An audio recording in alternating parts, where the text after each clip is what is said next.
जेके media देखने वाले सभी दर्शकों का एक बार फिर से बहुत बहुत स्वागत है। तो जो लगातार आपने देखा कि हालात बद से बदतर है, बारिश के चलते तमाम अलग अलग इलाकों में जो त्रासदी देखने को मिली है, जो कुदरत का कहर देखने को मिला है, इससे कोई भी इलाका वंचित नहीं रहा है। कई अलग अलग इलाके तबाह हो चुके हैं।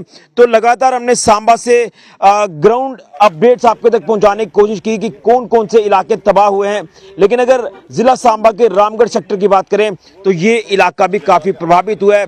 खासतौर पर यहाँ जो तमाम अंतर्राष्ट्रीय सीमा के इलाके हैं वहाँ पर बांध टूटने की खबरें भी सामने आई और तमाम जो पानी का तेज बहाव है वो लोगों के खेत खलिहानों तक पहुँचा है।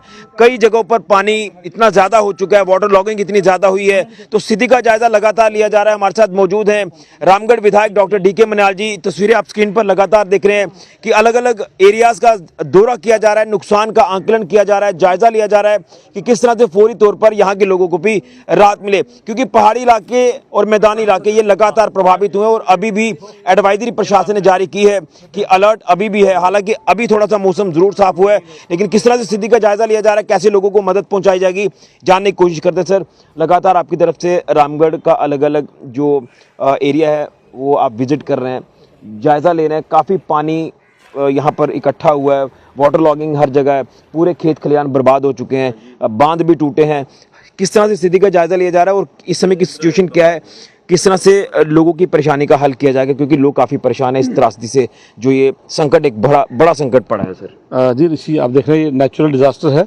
अभी हम यहाँ खड़े हैं, ये हमारा गांव नंगा गांव है जो इंटरनेशनल बॉर्डर के ऊपर है और ये रामगढ़ की हमारी विधानसभा ऑलमोस्ट पूरी जो बॉर्डर पे ही है और अलग अलग जगहों पे यहाँ बांध टूटा है, कहीं ब्रीच हुआ है और मुख्यतः जो है यहाँ पर खेतों को जो हमारी खरीफ फसल है उसको नुकसान हुआ है। हालांकि गांव में पानी नहीं घुसा कहीं भी। अपने हमें कमोर देखा, बरोटा है, नंगा है, ये सारे जो गांव हैं, रंगूर है, ये सभी दरिया के किनारे हैं, लेकिन थोड़ा डिस्टेंस इतना ज़्यादा है कि वहाँ खेतों तक पानी आया है और कहीं ना कहीं खेत जो जहाँ किसान अपनी पूरी 6 महीने की मेहनत झोंकता है, वो जब उसकी मेहनत उसको दिखती है कि पानी में मिल गई, पानी ने बर्बाद कर दिया, तो कहीं ना कहीं दुख होता है कि उसकी मेहनत जो है वो जो असफल हो गई। कुदरत ने कहर बरपा है यहाँ पर। कोशिश कर रहे हैं सभी इलाके देखें जहाँ जहाँ डैमेज हुआ है और ख़ास तौर पर जो ब्रीच हुई है, क्योंकि एक देश आज एक डेवलपमेंट की तरफ बढ़ रहा है। इस तरह के जो नेचुरल डिज़ास्टर हैं ये कहीं ना कहीं देश को पीछे धकेलने की कोशिश करते हैं, लेकिन मोदी जी प्राइम मिनिस्टर हमारे दिन रात मेहनत करते हैं और हम कोशिश करेंगे कि जो ब्रीच है उसको रिपेयर किया जाए, क्योंकि काफ़ी लंबा इलाका है ये जो IBP के ऊपर और पूरे एरिया में कंक्रीट का बांध बनना थोड़ा अभी मुश्किल है। फिलहाल कल हमारे ऑनरेबल MP साहब यहाँ आए थे, उनसे हमने रिक्वेस्ट की थी, लगभग 9 करोड़ का प्रोजेक्ट यहाँ तैयार है बन के, लेकिन उसमें फंडिंग नहीं हुई थी। ऑनरेबल मेंबर पार्लियामेंट जुगल जी से हमने ये गुजारिश की है सेंटर में वो हमारी मदद करें और कुछ पैसे जो है इस साल के लिए लगभग 2.5-3 करोड़ जो है जो एक साल में हम यहाँ कर सकते हैं वो सैंक्शन कराएं, ताकि जो मेन जहाँ जहाँ ब्रीच हुआ है उनको प्लग करें, वहाँ पे पानी को डाइवर्ट करें ताकि पानी जो है वो गांव की तरफ ना बढ़े। लेकिन मैं यहाँ देख रहा था कि कुछ नहरें भी टूटी हैं, उनका पानी भी खेतों तक आया। अभी भी आप देख रहे हैं कि स्थिति पीछे काफ़ी ख़राब है। तो किस तरह से अभी प्रशासन तक भी एक रिपोर्ट आपकी तरफ से बनाकर सौंपी जाएगी ताकि फौरी तौर पर राहत मिले? हालांकि कुछ लोगों को इवैक्यूएट भी ज़रूर किया होगा जो बाढ़ प्रभावित इलाकों में थे। जैसे आपने कहा कि ब्रीच हुआ है, बांध टूटा है, काफ़ी नुकसान ये रिपोर्ट हो रहा है। ये एक चिंताजनक हालात जो लगातार बने हैं। कल हमारे साथ यहाँ पर हमारे जो डिप्टी कमिश्नर हैं वो भी दौरे पे थी, तो या खासकर नंगा गांव और अंगूर में हमने कहा था कि अगर पानी गांव तक पहुंचता है तो कुछ लोगों को, जैसे बच्चे हैं, महिलाएं हैं, उनको यहाँ से इवैक्यूएट करेंगे। मेरे साथ यहाँ गुरदयाल राणा जी हैं, तिलक जी हैं, हमारे लोकल यहाँ के रहने वाले नंगा गांव के। ये पूरी टीम सतर्क थी और रात को 11 बजे तक गुरदयाल जी ने मुझे पूरा अपडेट रखा। ऐसी नौबत नहीं आई, सब लोग यहीं पे थे। हमने सिद्ध गोरिया स्वांखा जो मंदिर है वहाँ लगभग 400-500 लोगों के रहने की सुविधा है। ठंडी खुई में राधा स्वामी सत्संगर है, वो भी स्टैंड पर रखा था हमने, लेकिन भगवान की कृपा रही, पानी रिसीड कर गया और वो नौबत नहीं आई। लेकिन अगर ऐसा कोई कुछ होता है तो उसके लिए भी प्रशासन जो है वो तैयार है। मुख्यतः हमारा अभी आज का जो कल का जो 2 दिन का दौरा रहा वो इस डैमेज को असेस करने के लिए कहाँ नुकसान हुआ है और इस डैमेज को कैसे इसकी भरपाई करनी है, कैसे इसको खड़ा करना है, और किसानों की खड़ी फसल में जो रेत आ गया है कहीं ना कहीं प्रशासन ने उसका भी जायजा लेना चाहिए, उसका आकलन करना चाहिए। उसकी एक रिपोर्ट बना के हम देंगे ताकि उन किसानों को जहाँ रेत भर गया है वहाँ फसल अब नहीं लगेगी, वो उनका मुआवजा जो है फसल का उनको दिया जाए।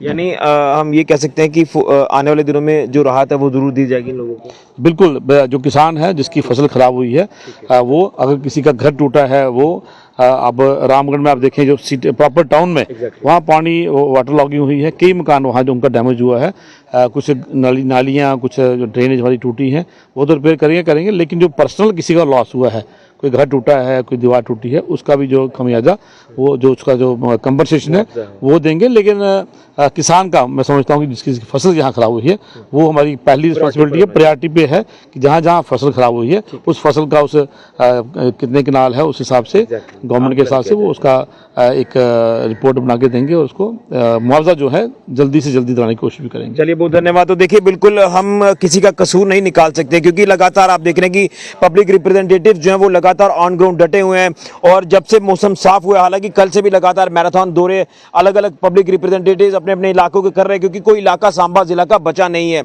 और सांबा जिला ही एक ऐसा इलाका था बचा हुआ था इस त्रासदी से। लेकिन नेचुरल कैलामिटी एक ऐसी आई कि पूरा का पूरा सांबा जिला इस समय पानी पानी हो चुका है और आप अभी भी देख सकते हैं तस्वीरें किस तरह से खेत खलिहानों में पानी अभी भी बहता नजर आ रहा है और अभी भी हालात जो चिंताजनक है और फौरी तौर पर राहत देने के लिए प्रशासन से अपील भी की गई। हालांकि मैं दाद दूंगा फिर से प्रशासनिक अधिकारियों की, इसी के साथ साथ हमारे जो पब्लिक रिप्रेजेंटेटिव्स हैं वो लगातार लोगों की सुध बुध ले रहे हैं। ये एक बड़ी बात होती है, एक सहारा होता है। हालांकि अभी नुकसान का आंकलन जायजा लगातार लिया जा रहा है कि किस तरह से हालात जो वो ठीक हो सकते हैं, लेकिन आप देख सकते हैं किस तरह से पानी के तेज बहाव हर एक इलाके में आए हैं। लेकिन सांबा जिला में जिस तरह से रहायशी इलाके काफी प्रभावित हुए हैं, रामगढ़ में हमें इलाके प्रभावित नहीं दिखे। ये एक राहत ये है कि जो खेत खलिहान है किसानों को ज़्यादा तकलीफ जो वो परेशानी हुई है, किसानों की मेहनत के ऊपर पूरी तरह से पानी फिर गया। वो किस तरह से, क्योंकि धान की फसल है, अभी कुछ दिनों में कुछ समय में वो पककर तैयार होनी थी, लेकिन उससे पहले ये जो नुकसान हुआ है किसानों को, ये भारी नुकसान है क्योंकि मिट्टी, मलबा, रेत, बजरी सारी की सारी खेतों में आ चुकी है और धान की फसल खराब हो गई है। देख सकते हैं किस तरह से यहाँ पर अभी भी पानी का फ्लो कितना ज़्यादा है और रामगढ़ के विधायक डॉक्टर डी.के. मीना लगातार जायजा ले रहे हैं कि स्थिति का आंकलन करके सिचुएशन का जायजा लेकर प्रशासन को रिपोर्ट सौंपे और प्रशासन इसमें फौरी तौर पर संज्ञान ले, किसानों को मदद दे और उसी के साथ जो तमाम लोग बाढ़ प्रभावित हैं